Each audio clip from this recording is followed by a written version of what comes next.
what we're talking about is throwing the flag on your own bullshit, which is an interesting topic to bring into the life of a man who lost a son to suicide. And so what we're exploring in this podcast is that journey. And when there were times when you either needed to throw the bullshit flag on yourself or on Jake or the process or life. And when we say throw the bullshit flag, what we're really saying is something that you and I just discussed as we were preparing and we looked at this rock group from Sweden, the 3 females, where their name is Truth. We're just looking for where can we throw the flag that says maybe we haven't gotten to the truth, or maybe we're not deep enough, but we're on top of it, or maybe we're avoiding it, or something likened to that.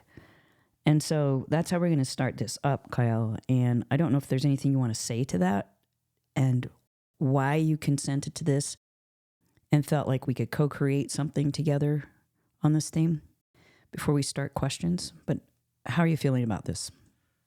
Well, I've been pretty anxious. I feel like last night I was holding back the tears, just preparing for this. I had found some footage from Jake's wake. Okay. Where I had just filmed before everyone came, and I was, going up the stairs, and we had pictures of him. Going up the stairs, we had a guitar of his, a big poster of him, and then downstairs we had another guitar and a poster and an amp. So I was just kind of going around filming the whole thing, and it just was really hard to kind of go relive that moment. Right. But I think the reason I consented to do this is because I thought I knew about grief, but I didn't really understand grief until I lost Jake. And I actually had a call this week with a former vendor I used to work with who had a cousin that was close to him. They're close to the same age, who lost her husband to suicide. And this former vendor, he told me that because of the things I had shared with him, my vulnerability, and the things I had learned going through this process, it had really, he felt, helped him to show up for his cousin and really be there for her.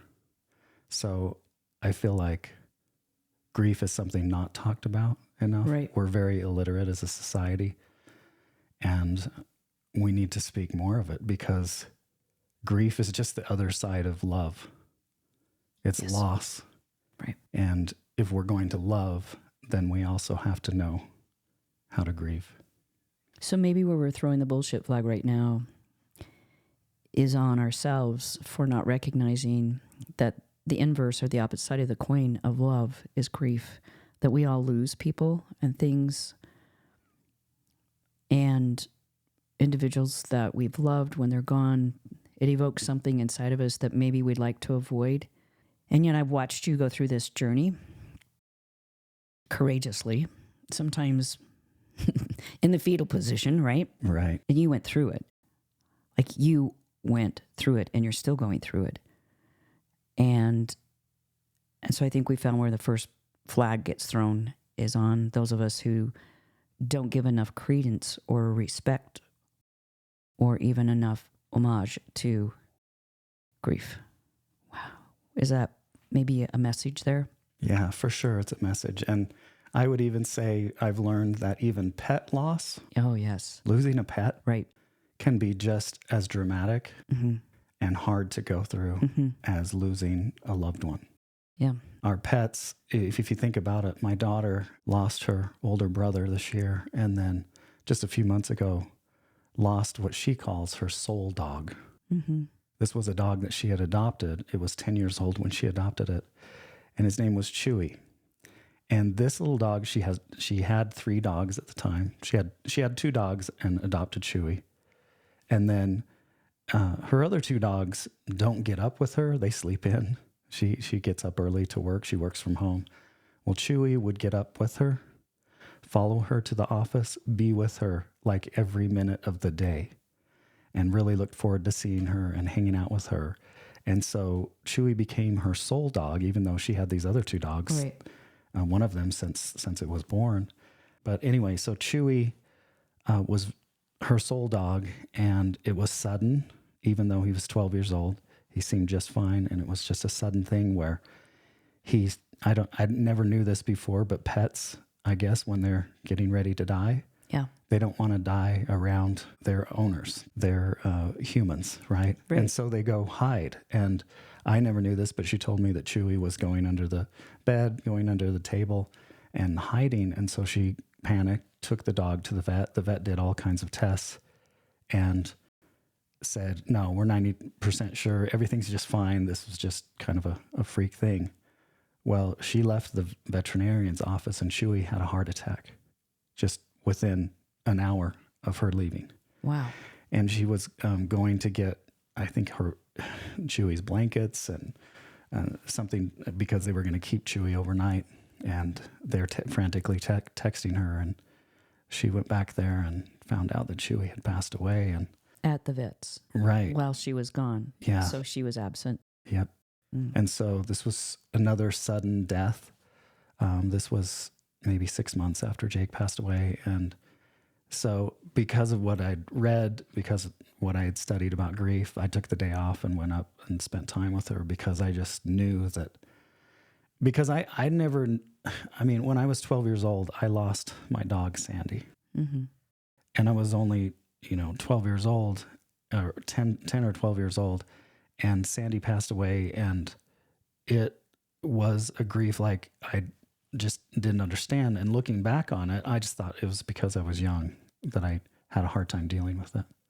But it wasn't. It was because Sandy was my dog, my best friend growing up. And I would always hang out with Sandy if my dad was being mean to me or things weren't going well. And Sandy was always there and always happy to see me. So, even pet loss and stillborn babies and, miscarriages, these kinds of things, these are all worthy of grief, and we need to pay attention. All losses, then. Yes. All losses. Yeah, this is a big thing. The loss of someone and the fact that we have grief. So grief costs industry $75 billion a year from lost productivity. Wow. And it can last up to 2 years. So think about that. One person that goes into grief. It's not just a 1-year proposition. You know that. And employees who are in grief will take 10 more additional sick days a year. I'm not bringing that up as, oh, look what it's costing people. The industries are losing money. I bring it up to say there's a metric. It's actual. We can put our hands on it. It's tangible. We can say there is a cost. If it's showing up in dollar signs, you better bet that it's showing up in triplicate, if not 10 times in heartbeats. So this is a big darn deal. We're going to throw this BS flag on the lack of paying attention to ourselves when we're grieving. And the first thing I'd like to talk to you about is this concept of you're alone. There's this theme of isolation when you're in grief. And you can think about this dog, Chewy, wanting to go under and be isolating because the dog knows they're going to be passing on. And I've witnessed that in my own personal life when a dog would pass on when you're not there. So they go into isolation knowing something. We go into isolation because we're hurting, perhaps. Talk about that theme that played out in your experience of you're alone. Yeah, it's a really good question. And just to backtrack just 1 second on, since you showed, you're talking about metrics Yes. in business, I would say I would throw the bullshit flag at 3 days of bereavement time. That's how much is allotted to employees. A lot of times, a lot of corporations, 3 days only, 3 days. Wow. Can you imagine losing your significant other, your spouse, your father, your mother, one of your children? And getting over it in 3 days. Getting 3 days. Yeah. I mean, it takes a week to prepare a funeral. Right. Or some kind of wake, and, writing an obituary and contacting family members. I mean, it takes a long time. So the first bullshit flag I would throw where I'm coming from is the 3 days of bereavement time. that corporations give. I hope people are listening to this because that's something that could be shifted. For sure. And I think if you're going to say productivity or whatever the metric was, losing $75 billion a year, was that the That's metric? right. Well, a lot of that is because they're not allowed to grieve, right? If you're only going to give an employee 3 days of bereavement time, for damn sure they're going to take more sick days throughout the year. Yeah, they will. And your stat about 2 years, I believe that, but I believe that grief is the rest of your life.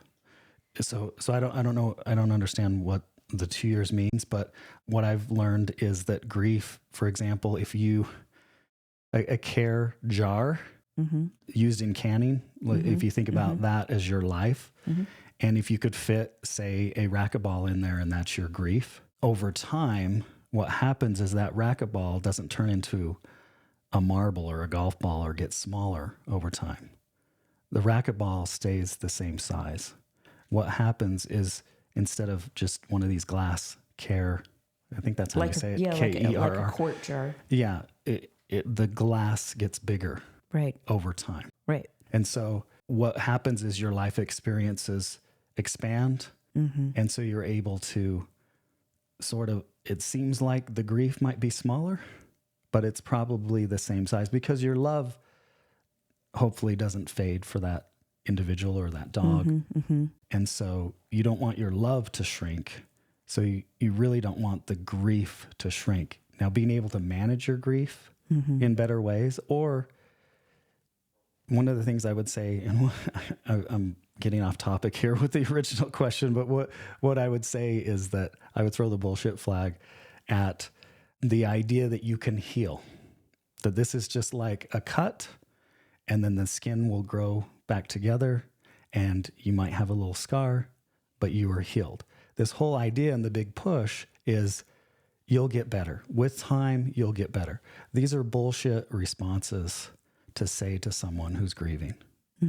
Because at the time, you don't think it will ever get better. No, it feels like this is the reality. Like this is how it will always be. This is the rest of your life. Right. Yeah, I was in Yorkshire, England this summer talking with a gentleman who lost his wife, and he used this sort of metaphor that you did, maybe with an orange, regular size orange that you put in a bowl, like a cereal bowl. And pretty much the orange fills up the cereal bowl. And the orange is the grief, right? Like the cur jar, the quart jar. And then your experiences expand, your skills, they might get bigger and become maybe a serving jar where maybe you would put snacks. Yeah. And maybe it was the size of 2 cereal bowls. And then as life goes on, orange is the same. The grief is the same. It's the same size. It's the same amount of hurt. Your capacity for dealing with it might grow to be like a serving platter eventually, or maybe a bathtub, and the orange is there. You are expanding as a human. And so to your point, it isn't about healing. The pain will be there. I cannot imagine. I've lost people. I've lost pets. I cannot imagine the loss that you've gone through and anyone trying to diminish the size of that loss by saying, well, it's now a marble. Because it will always be the size it was, from what I'm understanding, yes? Yes, for sure. And another thing not to say to someone, and someone said this to me just the other day, is, well, at least he's in a better place. This is so jarring. And first of all, no one knows where he is until they're gone, until they die. No one knows. We can read about in the Bible, whatever religion you are, you can read about near-death experiences, all these things, but no one really knows where someone goes when they die. And the flip side of that, they might just, their spirit or their essence might just go out into the universe and join all the other essences that have died before. So we don't know. So never say to someone, he or she or they are in a better place. Right. Because If you think a better place is a place where you can't enjoy chocolate or music or hang out with your family and friends, it's just so wrong to say that to someone. Right. I love that. I love that. Put that into perspective. So we'll go back to the sort of the original question to see if there's anything there, because maybe what's been spoken is more important than the question or the answer thereof. What we are talking about is the importance of not isolating. You might want to isolate when you're in grief. I do. What's the importance of community, Kyle, and catching yourself and not going to the isolation as much as you probably could? Granted, there are times when the isolation might be the best thing. What I've found is by attending a loss by suicide grief support group up at the University of Utah, and through reading and attending things like written by David Kessler, and he has grief.com.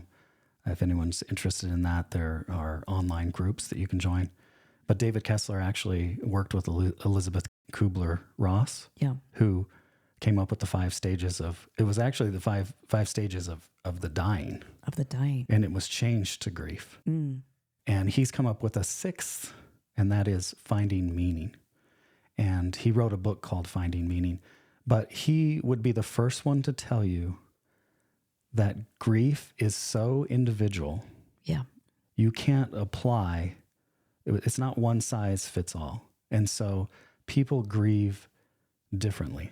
Mm-hmm. Some people might need to go drive in a car and listen to heavy metal for hours. Some people might need people around. They might need to hang out with family and be able to talk through their grief. Some people might need to be alone and write and journal, or just sit and be alone and cry. And so I guess the bullshit flag that I would throw is that there is a way to grieve. Now, granted, there are healthier ways to grieve than others. I mean, if you have a drinking problem and you start drinking again, I think that might be a problem. Do you know what I mean? Yeah. And or because you're hurting yourself and adding to it. Yeah, if you're going to hurt yourself or hurt other people, it's probably the wrong way to grieve. Mm-hmm. So at the same time, I'm saying there's no wrong way to grieve. Maybe there is if you're going to hurt yourself or hurt other people. But everyone grieves differently. And for me, I needed a lot of alone time. I needed a lot of long walks. I needed to journal every day. And I needed to listen to music. And I needed to cry. So would you say those are your top 4 ways of metabolizing what you were trying to metabolize? Russell Nelson, and I literally probably haven't talked to him since high school. So I'm coming up on 40 years. But we've been friends on Facebook and, connected on LinkedIn and things like that. But when he found out that Jake passed away, he actually reached out to me and he sent me a book called It's Okay That You Are Not Okay. And it's by Megan Devine. And I can't recommend it enough. I've probably given out 10 copies since I received a copy from Russell Nelson. And the idea that it's okay that you are not okay. I mean, just the title of the book alone is helpful. Mm-hmm. Because we live in a society, I mean, that's why we have life coaches and Tony Robbins and we always want to get better and get well. We have this frantic notion. We've got to lose weight fast and get better and get stronger. And maybe it's the American way more than other cultures. I don't know. But the idea that we need to get better is something that, I mean, it was wild because we could have done a wake for Jake. First of all, he wanted to be cremated. Okay. So he was cremated. So there was no need for a viewing or funeral really. And he didn't want a funeral. And so, but at the same time, I was under the pressure, again, 3 days bereavement. We got to get something going quickly. And so within just maybe it was 10 days, February 21st to March 2nd, however long that is, a little over a week, we prepared and had a wake for him. And this whole idea that, you know, you need to do this and then move on with your life. And there's a great outpouring when you have a funeral, when you have a wake, these kinds of things. There's a lot of flowers sent and cards and people calling and texting and checking in. And then when the funeral's over, the outpouring really dies down. Wow. So it's almost like we should have waited longer in some ways. But I think there's a lot of pressure, and I think there's a bullshit flag to throw there, is this pressure to hurry and have the funeral so everyone can get on with their life. Let's get it done and dusted here. Done and dusted, and move on with your life, and buck up and, you know, carry on and be strong and tough. And I think especially as a father, trying to be tough and get everything organized and help make arrangements and organize the wake and, you know, do the cremation and these kinds of things. I think I felt like for like a solid 10 days or whatever until the wake was over, I was just on constant go, go, go. Didn't really have a lot of time to grieve. For sure, I cried a lot, but I didn't take care of myself in the ways that, you know what I mean? There was no... The tears could be on the surface, but the heartbreak was not getting attended to. Yeah. So I think it's bullshit to hurry and get better. Yeah. To hurry and have a funeral, hurry and have these things. But at the same time, if you got to get back to work because you only have 3 days of bereavement, maybe you don't have sick time, and maybe you're not in a situation to take extended leave, then I can see why people do that. And also, I think there are other reasons in America we don't, I guess the idea of burying someone quickly is kind of just built into the way we do things. Right. Yeah. For maybe health reasons or government Who knows, regulated. Right? Yeah. We'd have to dig into that. So 2 things we have on the table. Final thoughts on, is it important to have community around you and be alone? I would say yes. Joining a grief support group was the second best thing that I did to support and the first best thing was? The book. The book. Okay. So the book by Megan Devine. Mm-hmm. Okay. And then the grief, and then long walks. Well, so the grief support group, and again, you can attend grief support groups that are tailored to your situation. Right. For example, if you lost your spouse, that you would can be different. Yes. You can attend a grief support group with other people who lost their spouse. For us, for my wife and I, we attended a grief support group where it was loss by suicide. And so we met some very lovely people, and grieving together with other people is very healing, because you feel so isolated and alone in the situation. And then you come to find out that there were widows who had lost their husbands. There were other people in the exact same situation as us. A married couple, one, it was their, one of the parents, it was their child. The other parent was a step parent, the same situation. And they lost a 32-year-old son as well.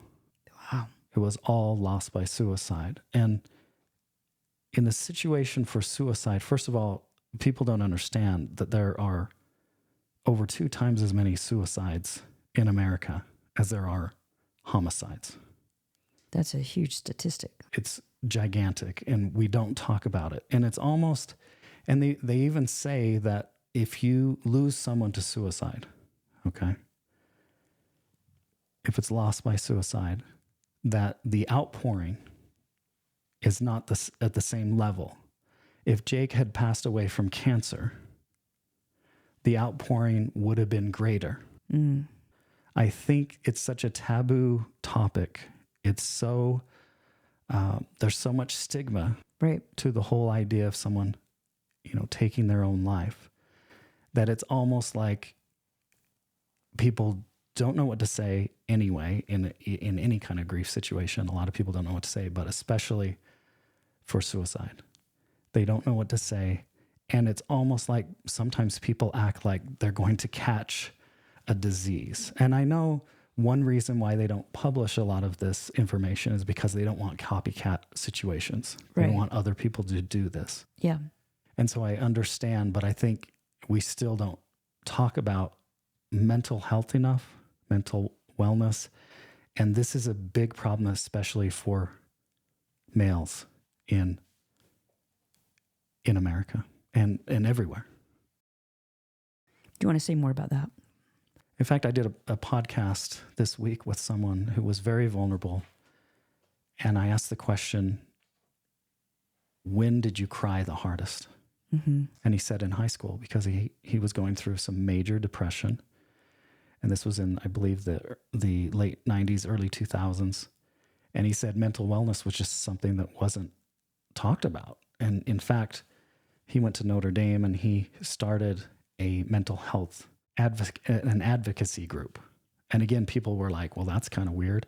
But he had so many other classmates pull him aside and they would shut the door to talk to him about their mental health. Wow. And I think for men, it's like really, it's different because men try to be tough. And again, he was a baseball player, tough guy, but dealing with this massive depression. And I think men just don't talk as much to other men as women do. Women have a lot more friends and they share with each other. And I think men need to get to the point where they share and are there for each other. What would you want them to share if you could give a broad term to it? I think if you're down, I think if you're depressed, I think if you're struggling, that you should try to reach out to someone who can help. Yeah. And we should listen and we should pay attention. And sometimes there's things we can do and sometimes there's nothing we can do. But people understanding that they are loved and listened to is so important. So reach out. If you're in there, I know I had an experience this morning, which I don't usually have, Kyle, waking up and feeling sideways. And reaching out to a trusted source to say, hey, just, you don't need to fix it. Just listen. Just need somebody else there. I think that's what you're getting at is the mental wellness can't necessarily resolve itself if we stay in that isolation, right? Right. So isolation may be pieces, may be part of a solution per individual. What I'm hearing is too much of it could be an indication that maybe we don't have as much mental wellness. Yeah. And we're going inward and maybe imploding a little bit. Okay. For sure. I think that whatever kind of fellowship you can get, and it doesn't have to be church related, it doesn't have to be religious. I'm just saying, if you can find a group who's going through the same thing you are experiencing and going through, a grief group. And again, David Kessler at grief.com. There's online groups. You can join by Zoom. You don't even have to go anywhere. Yeah. We decided to go in person to our grief support group up at the University of Utah. And I think that really worked for us. And we were able to meet some really awesome people up there. And just, again, hearing their stories and crying for them and with them is so cathartic. And you feel like you're not alone. Yeah. Because most people, when they're going through grief, they feel very alone. They've just lost someone that's not going to be there the rest of their life. And they feel alone. So yeah, I think community is very important as humans. Human connection is important. And again, technology, AI, all these things, I think are limiting. And the phone, of course, the phone. It's not the same. Connection by texting each other, that helps, but being around other humans, there's no greater need than there is now in this world. That energy field of one another for community. And then another message that you've come up with is it's not okay, or it is okay to be okay. It's not okay to not think that. It's okay that you're not okay. That's the title of the That's the title of the book. Yeah. So let's go through the 4 things that you said you used again. You used the book, you used the grief groups. I know you said long walks. Yeah. And Journaling. Talk about what someone listening might begin to do with a journal. Okay. If they were, again, working through their grief and trying to expand around that racquetball or that orange. Yeah. So Julia Cameron wrote a book called The Artist's Way. Yes. It's an amazing book. And her recommendation, because she believes all of us are artists, we've just lost that artistry along the way. Sometimes it's beaten out of us. For me, it was 7th grade, Mr. Roundy criticizing my artwork when I took an art class, right? And getting criticized, doing an English degree and being surrounded by English professors who are there as academics and intellectuals, not as artists. So anyone that comes along who has a creative bent, their job is to take that out of them, basically, because they're probably frustrated artists too. But we all need to recover this artistry. And so she wrote this book, The Artist's Way. And again, she's written screenplays and all kinds of things, but she's my sorceress. And I heard of the book and I read the book, and she recommends 2 things to recover your artist. The first is to write 3 pages by hand, first thing in the morning. Every day. Stream of consciousness. Get all the dirty water out, all the shit, right? All the things that are scrambling in your brain. You can say, I hate my boss. You can say anything you want. The pages are welcome for you to just vent. And I started this practice 6 weeks before Jake passed away. So I was doing this. So you were doing it I already. was doing 3 pages a day in the morning. Okay. And I was complaining about this and that. And a lot of the times it sounds really whiny. But she calls it morning pages. Right. MORNING. And those pages became morning, MOURNING pages for me after I lost Jake. And I'm telling you, there is no greater therapy. Thank you for all the therapists, life coaches, everyone out there who's helped me. There's no greater therapy than writing longhand. And again, you can't cheat and use the computer. Writing physically, if you looked at my So you have a callus. my middle finger, because of the way I hold my pen, it's calloused like a guitar player's fingers. It's because I just finished my 4th volume. So she has a journal that goes along with the book that you can go along week by week. There's 12 chapters in the book. There's basically 12 weeks in each journal. And there's quotes from the book within there. So you're reading about how to recover your artistry, and you're writing 3 pages every day. So mourning Jake's loss, and it's changed my life to journal in this way. And it doesn't have to be art. It doesn't have to be creative. But what happens is you find snippets as you go, because the goal is to clear your mind to get ready for the day. And the idea is that a lot of times we put off doing art because of all these crazy things and the censor and resistance that's telling us you suck and you're no good. And so you just put that on the page, and then it becomes like almost laughable that some voice is telling you you suck. Right. So the journaling. The other thing she recommends, I'll just throw this out there just since we're on the topic, is taking yourself on an artist date, taking your artist self on a date once a week. And that could be anything, whatever if you're into painting, maybe you go to a art supply store and you just hang out for an hour by yourself. This past week, I went to a movie by myself. But again, it's to feed your soul and to help you rediscover those things that you enjoy. But I can't recommend journaling in that way enough. It helped you rediscover pieces of your identity. Yes. It helped you metabolize grief. For sure.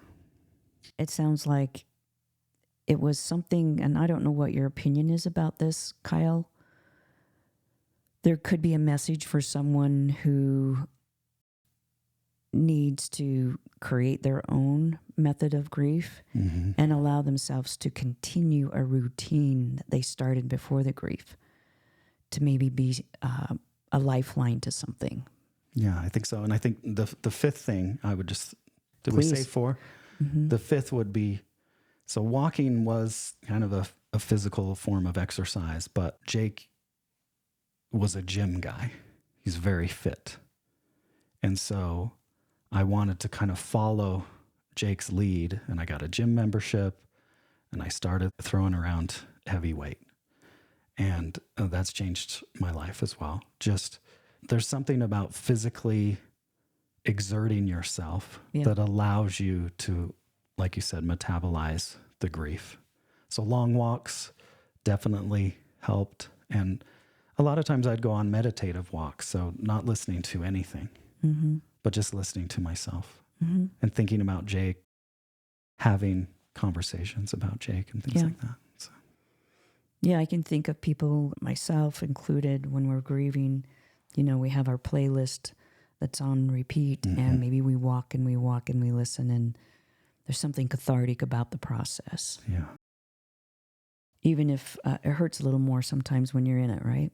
For sure. And I think nothing shines a light on your own life as much as a loved one passing away, especially suddenly, because you understand that at any time it could be you. You know, you could pass away. Yeah, your own mortality kind of whaps you in the face. Every time we get on the freeway, we're like putting ourselves in danger. That's why every time it's a bad commute and there's a lot of traffic, I don't mind at all, because I'm like, I am not going to die from this commute. So I don't mind traffic at all. If it's bad traffic and everyone's going 30 miles an hour, I'm fine with it, because it shined a light on every part of my life, and it resurrects all your griefs.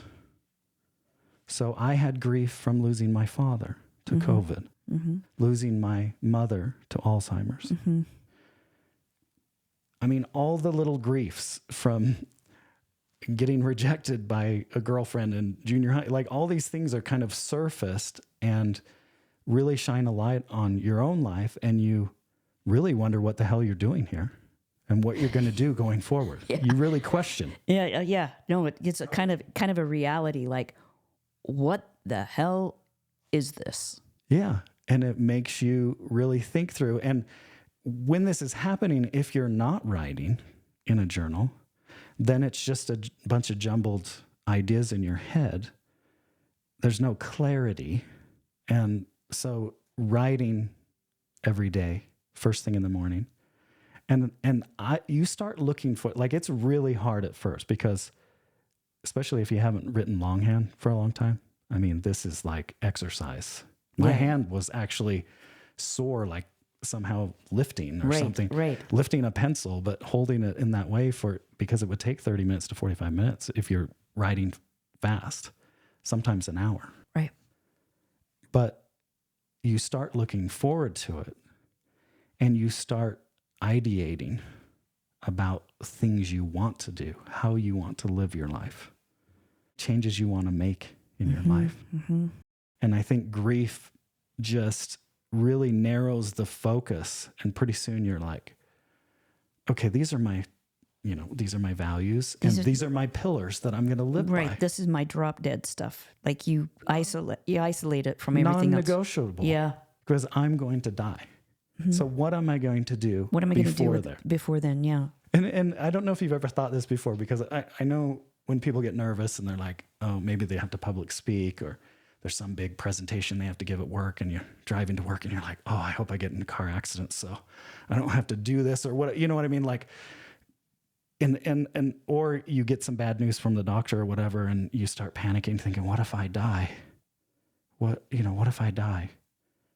But the better question to ask yourself is, what if I live? What if I don't die and I live? Then what? Then what? And is this what came up in some of the journaling? For sure. Yeah. For sure. And I started doing things like, I loved, as a little kid, kicking a soccer ball against a wall.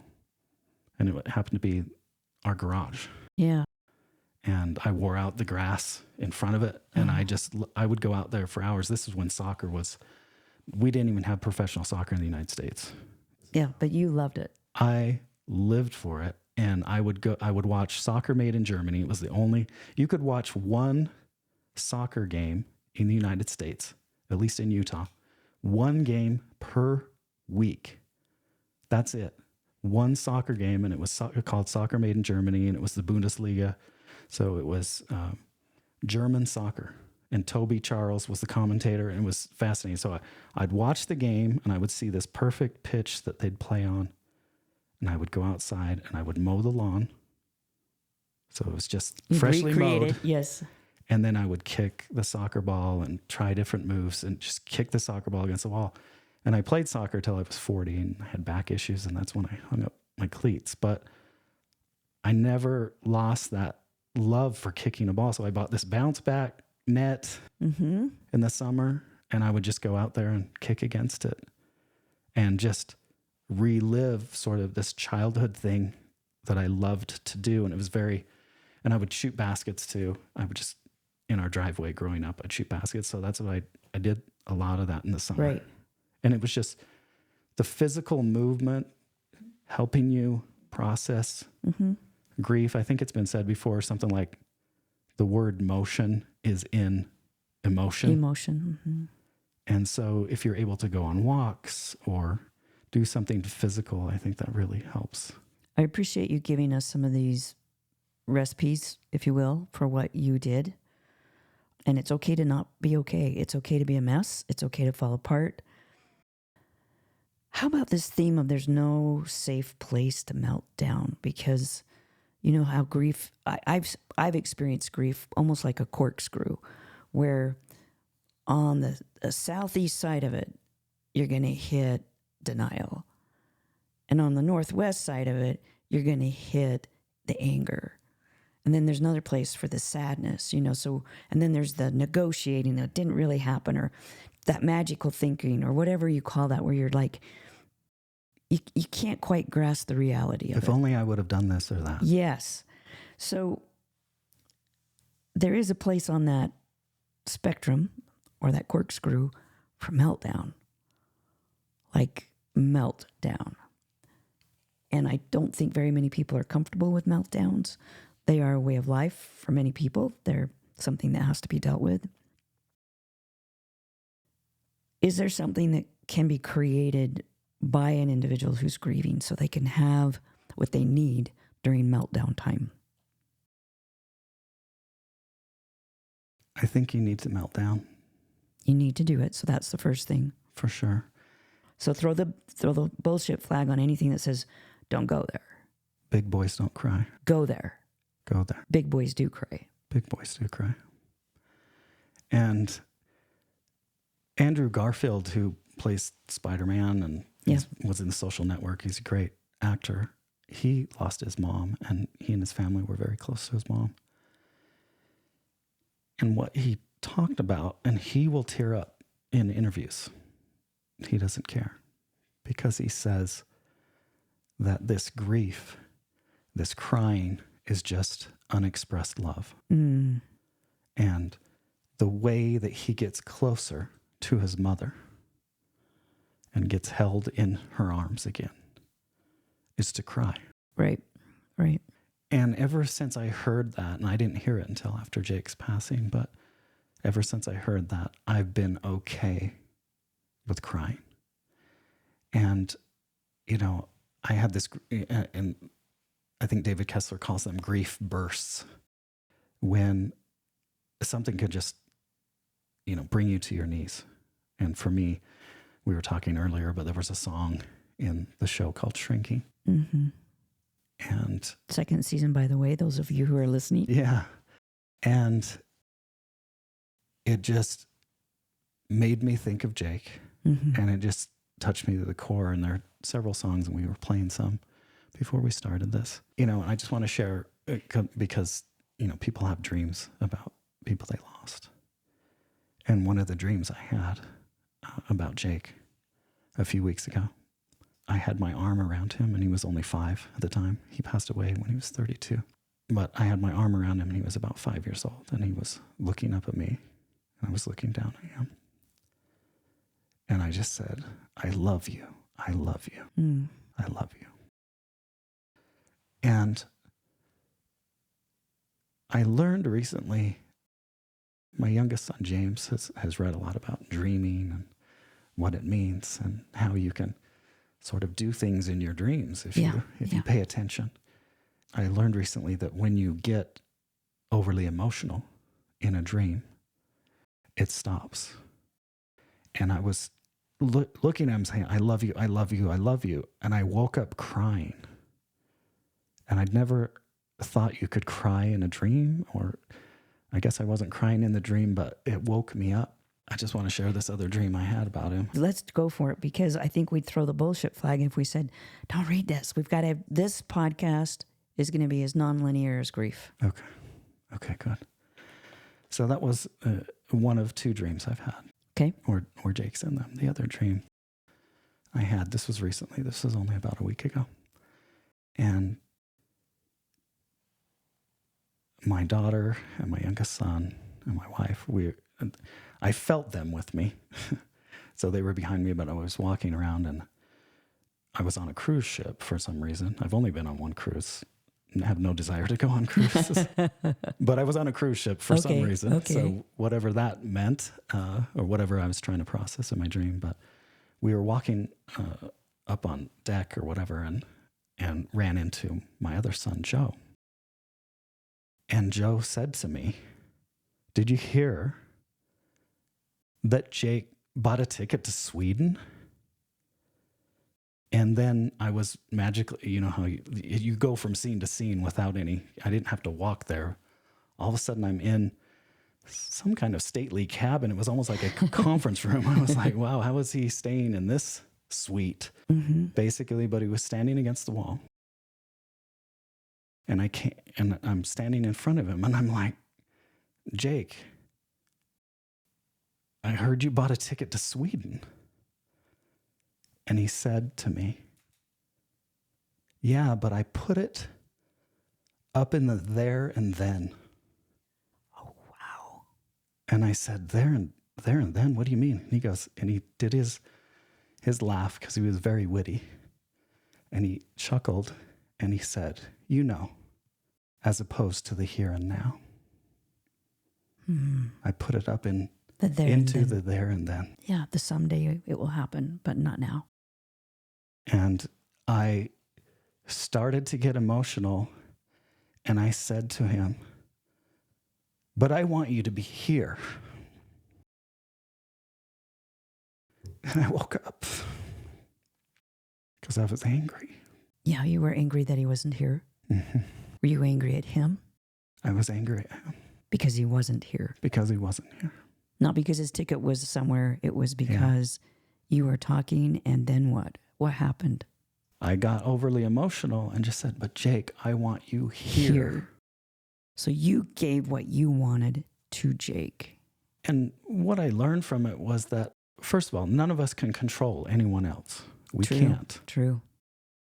And what I wanted was more important than just being there with him. Interesting. And it ruined the dream. It made me wake up. Yeah.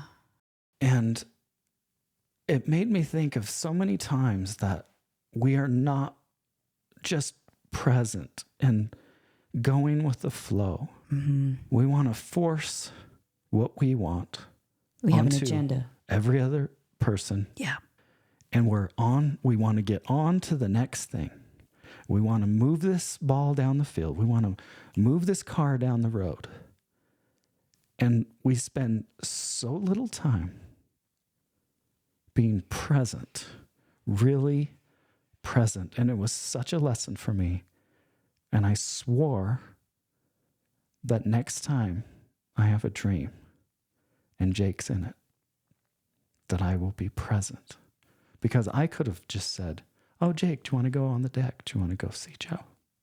Do you want to go see Miranda? Or can we sit down and talk about And we sit down and talk. My youngest son, James, said, you could have spawned guitars and had a jam session. Right. We could have played guitar together. He was an amazing guitarist. Yeah. Basically, when we'd jam, and I'll show you our studio upstairs before you leave. When we'd jam, he was just, it was like having a professional there that was just there to support us and grace us with his presence. Mm. And I wanted to share those two dreams just because I've heard that people that grieve dream and have these kind of experiences. And so I guess my advice would be to just be present, not only in this life, but in your dreams, and don't try to force things. And I know you might be mad that they're gone, whether they died of cancer or got in a car accident. You might be mad at God or the universe for them not being here. But what about the moments? I mean, I just left a corporate job that I was at for 16 years. And I remember just a handful of things. Yeah.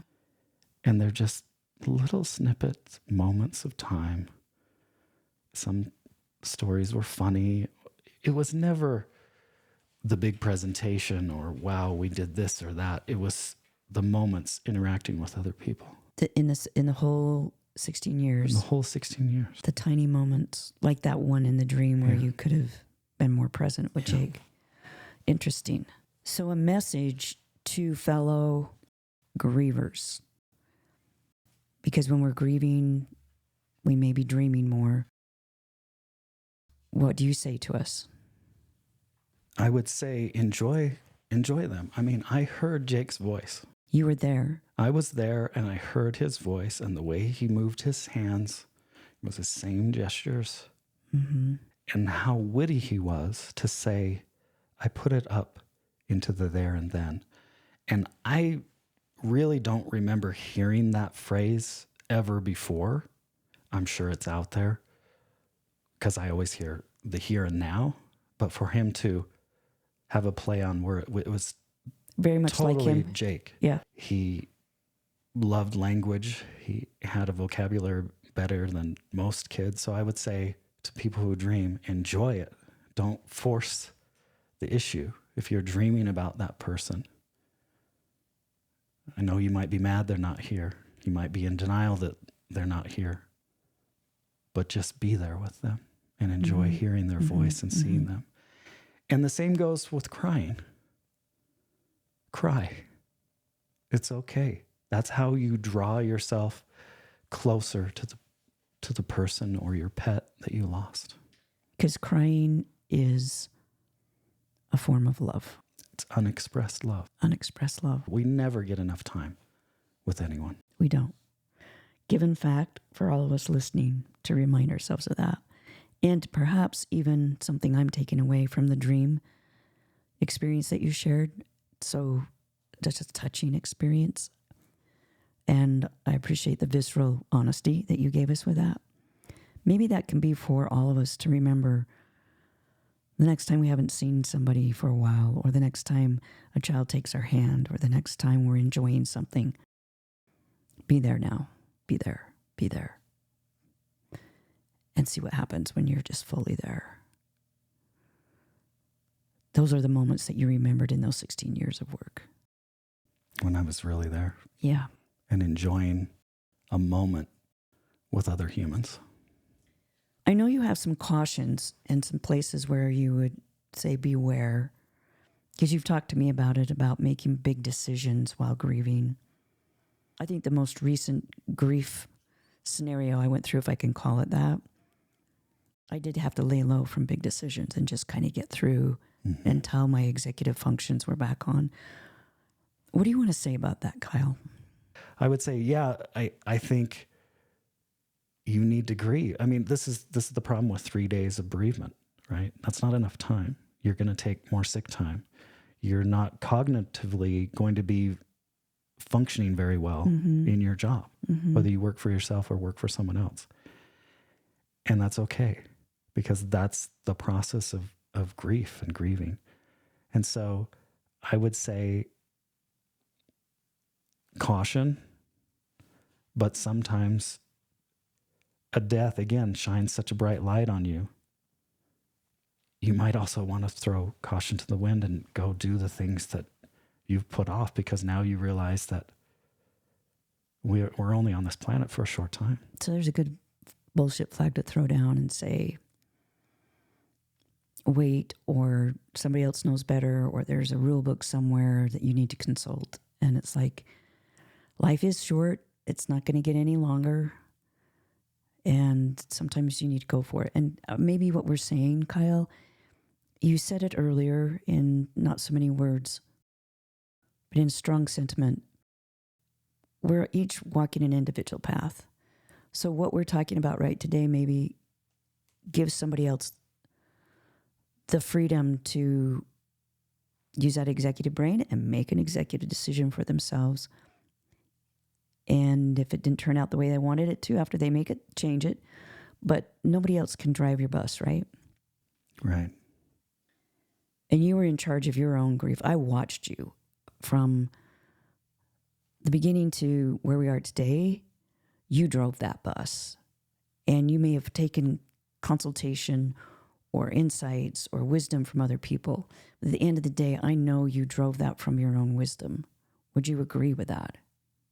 Yes, and I think the journaling was The key. the key to that. So Yes. if you're just putting a bunch of words and ideas into a blender in your head and turning it on to puree or whip or whatever, Yeah.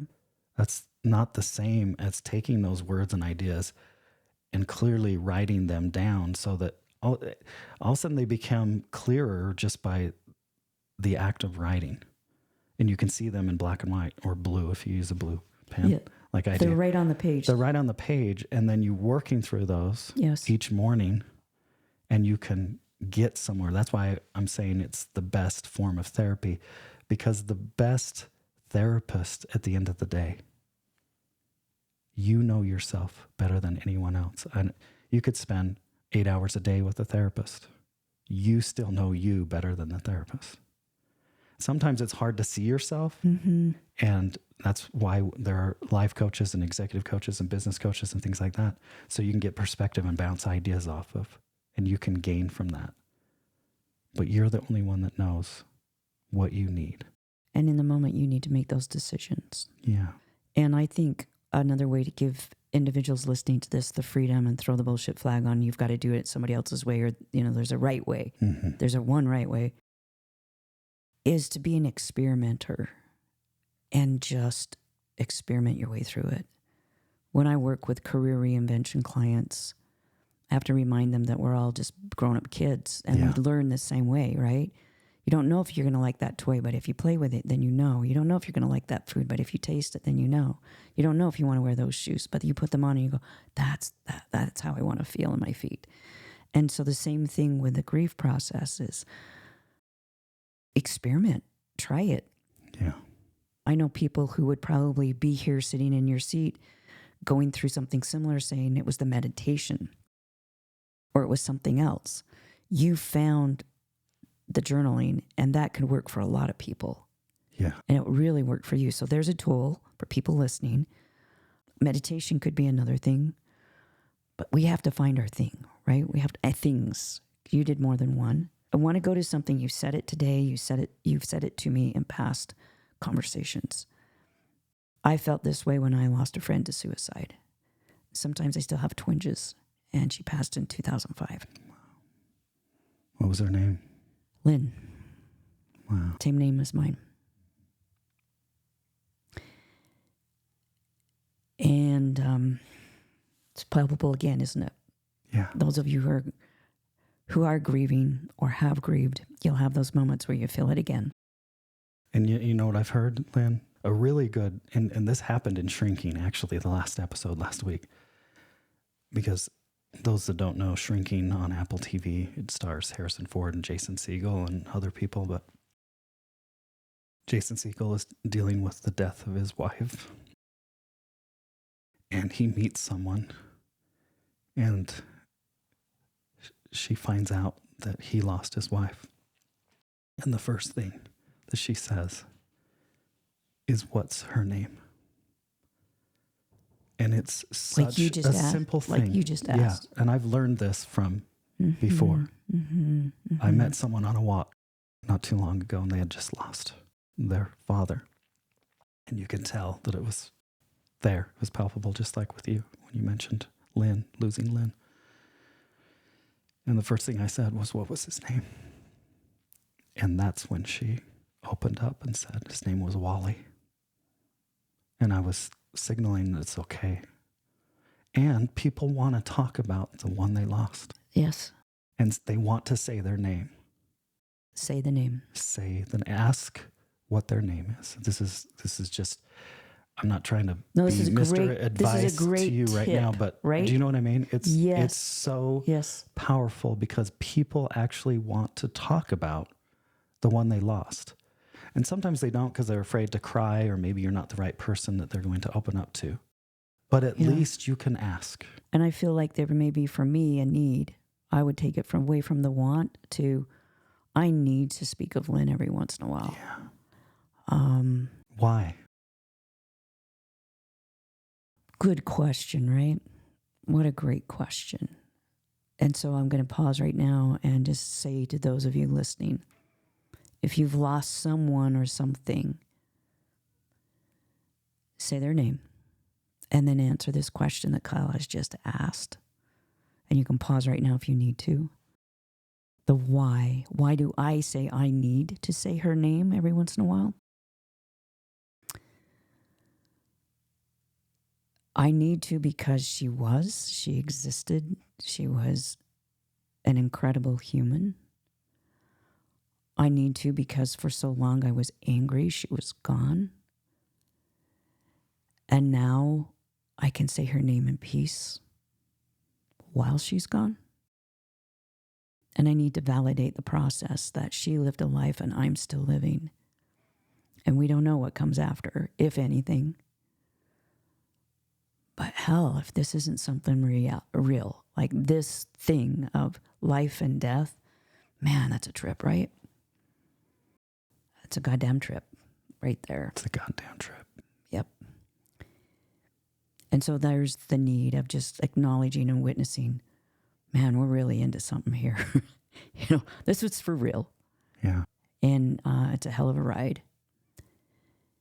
And just validating life and death for a moment is what comes up for me in this moment. And I think the way that you can support someone's grief not only is asking about the person, what's their name, what were they like, these kinds of things, but just being a witness. A witness. That's it. To their grief. That's it, Kyle. Being witness. Witnessing their grief is the best way to support someone's grief. Well, you have my book. You've read it. You're working through the exercises. There's a place where I ask people to share their map or the salt of their soul. Mm-hmm.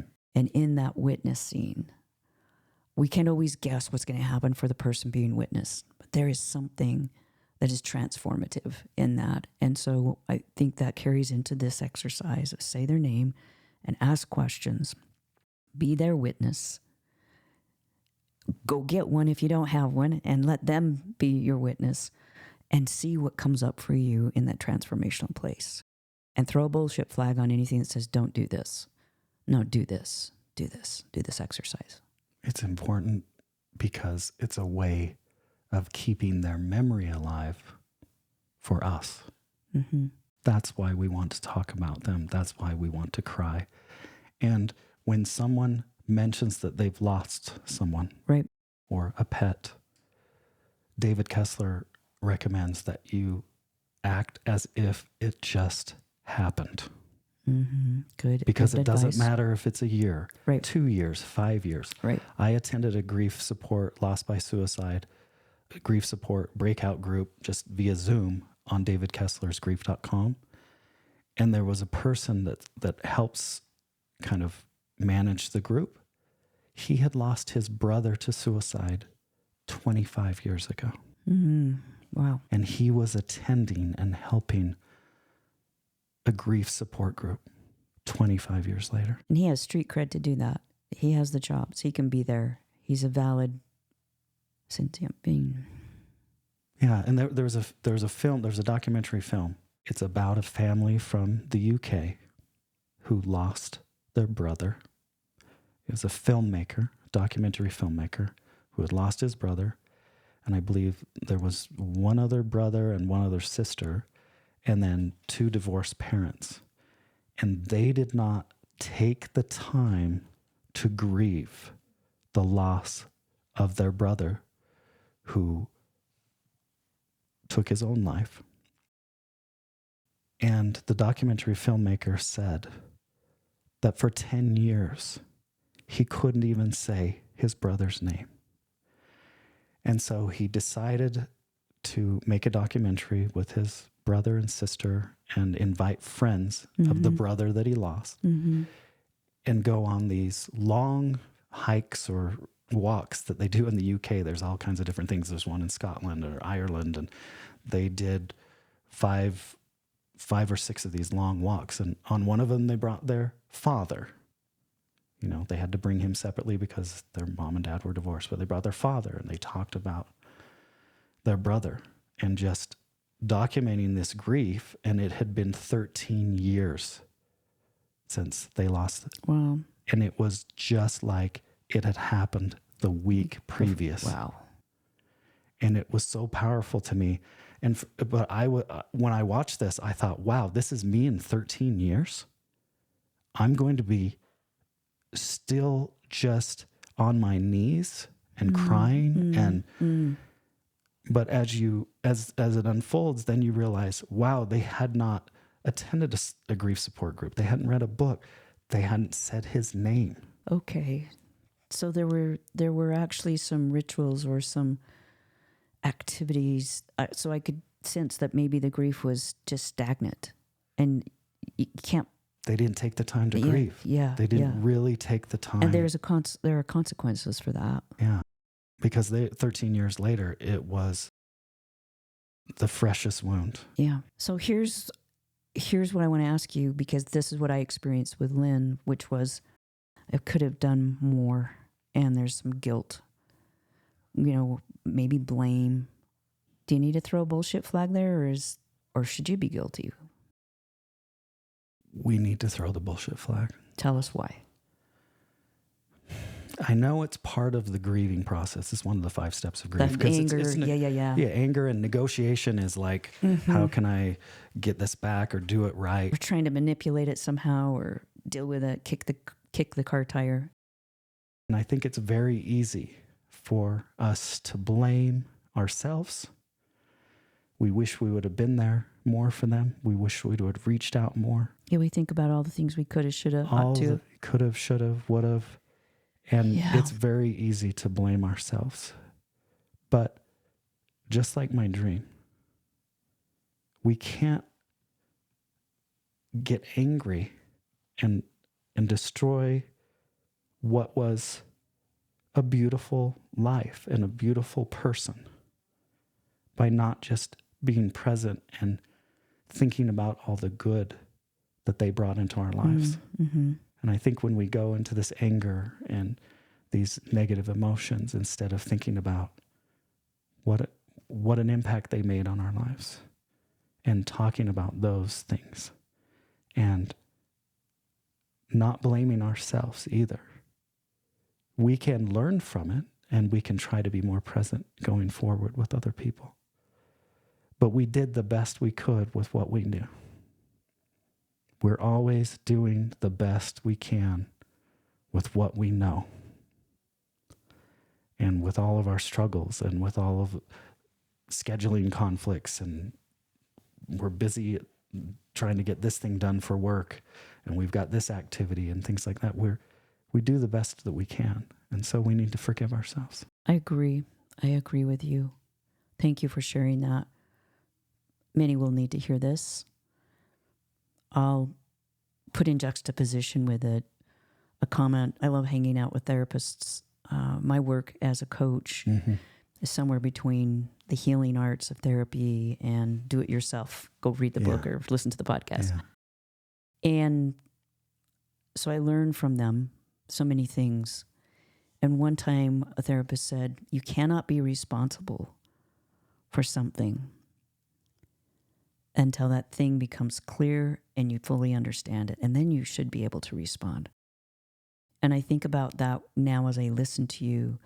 We can't be responsible for where they are and what decisions they made, because we didn't have the information we now have that they have taken their lives, or now that they have passed, or now that they're here no longer, or they were lost in an accident. Now we have that wisdom of what it's like to not be with them. Now we can respond to that, or respond to other people differently now, or to our own lives perhaps. What do you want to say about that, Kyle? I think it's true. And again, me talking about journaling and is the best therapy. There is a need for mental wellness, and there is a need for therapists. And more people should probably go to therapy, and more employers should pay for therapy for their employees. They'll be better employees. Happy employees are better employees. Forget about the insurance plan. Let's just really look at, where is the fund for this that is like, go see the specialist that speaks to you, that can work with you instead of some list. Yeah. Find somebody, maybe, if you can. Yeah. And if it's more available, people will be healthier mentally, and they'll be better employees. We need more awareness around that. We don't ever know what's fully going on, even with our closest loved ones. Yeah. We don't know. We can't peek between their ears. The thing is, we all have a totally different perspective of what's going on in the world. And someone can have a perspective that's way different than ours. Right. Mm-hmm. And so it's very hard to fully understand why someone would make this decision. But you have to just move it to, it was a mental health issue. It was a mental wellness disease. It was a situation. That they were in. Yes. They did not. Let's go right there. Yeah. Let's dive into this. Okay. They did not do this to hurt you. They did not do this to hurt you. It might be hard to recognize that and feel that when you're angry, but speak to this more. They didn't do this to hurt you, for sure. Even though that's a consequence of it. Even though that's a consequence. And if Jake were here, he would want us to be happy and living our best lives. And the way that you can honor Lynn and I can honor Jake is to be the best version of ourselves. I agree. To be the most authentic version of ourselves, and to not sweat the small stuff, and to pursue our passions, and to become more artistic, and to travel, go places that we want to go. I mean, that's what they would want for us. Not for us to hurt, but maybe in their passing. This was a meditation I've done recently. Let them go. Let them. That's where they went. That's in some cases where they wanted to go and intended to go. Let them. And don't make it about us. Yeah. Because if we're hurting, then that's our grief, and we need to deal with that grief because we cared about them, not because they tried to harm us and they did this to us. We are now in a consequence because we loved them. Yes. But the best way to honor them is to do things that they loved too, and to talk about them, to say their name, to remember them, to tell stories about them, to not be worried about talking about them, bringing them up in conversation. There are things that you can do when you've lost a loved one, and we did this early on, and I plan to do this going forward, but I made a shirt that has Jake on it. I probably should have worn it today, but it's Jake playing the guitar, doing something he really loved. It's a concert t-shirt now, and it says Jake on it. But you can take a picture of your loved one. You can put that picture. You're going to a restaurant with your family, you can take a picture, framed picture, put it right there, just like they're sitting at the table with you. Nice. So you can remember talking about them. Nice. And do the same thing for holidays. Bring them with you. Bring them with you. Which, while you were speaking, I felt to say these words. Be the grief. If you are in grief, then be that. Be damn good at it, whatever that means to you. And throw the bullshit flag on anything that tells you, brush it aside, ignore it. You can't cry. Be the grief. Be the grief. I believe that. And I think you can do no greater service to humanity Mm-hmm. than to learn and really dig deep into your own grief, because then you will be open and able to help others when they grieve. Yeah. Kyle, I'm going to breathe that one in. That one went deep. What have we not discussed that you feel like we need to say before we wrap today? I did have some notes that I wrote early on that I just want to go through. I'm sorry, it's kind of a prepared statement, but I think that if this is what you came up with, then we need to hear it. And maybe we've covered a lot of this, but it's going to be funny because I think we might have talked about every one of these. Well, that's interesting. PSA on grief. My son's no longer with us. Jake took his own life. And I was faced with the challenge of becoming a grief expert. Mm. Without asking for it. Yeah. And I became literate instead of grief illiterate. And this is what I learned. Number one, grief is very individual. There is no right way and wrong way of grieving. Number two, grief is something you learn to live with. How long are you going to grieve? How long is the one you lost going to be dead? Wow. Number three, reaching out and supporting someone's grief. That's the way you support grief. You don't recite platitudes or, I hope you get better. Just witness their grief. Number four, ask about the one they lost. What was their name? What were they like? A big fear that people who are grieving have is losing the memory of the one they lost. Mm-hmm. Number five, a couple of resources. It's Okay That You Are Not Okay by Megan Devine. Grief.com, Tender Hearts. Local grief support groups. University of Utah, if you're in Utah, has a Caring Connections group. And they also have a suicide prevention group as well. These will all be in on the show notes. In grieving with others, you receive support for your grief. And you grieve for others and give support to their grief. Thank you, those were my notes. Kyle. I think we covered all of those. It's a great list to reflect on and to review from the conversation. I want to honor you as a champion for so many things. I've seen you in the business world. I've seen you in your personal life.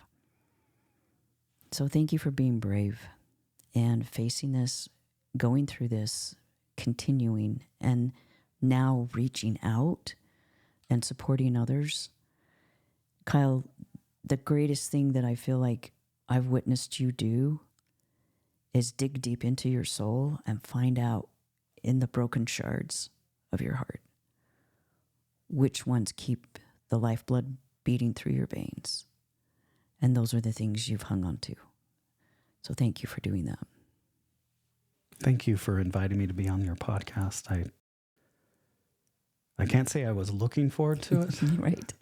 But at the same time, it's such an important topic. And I do in the future plan on speaking about grief and belief.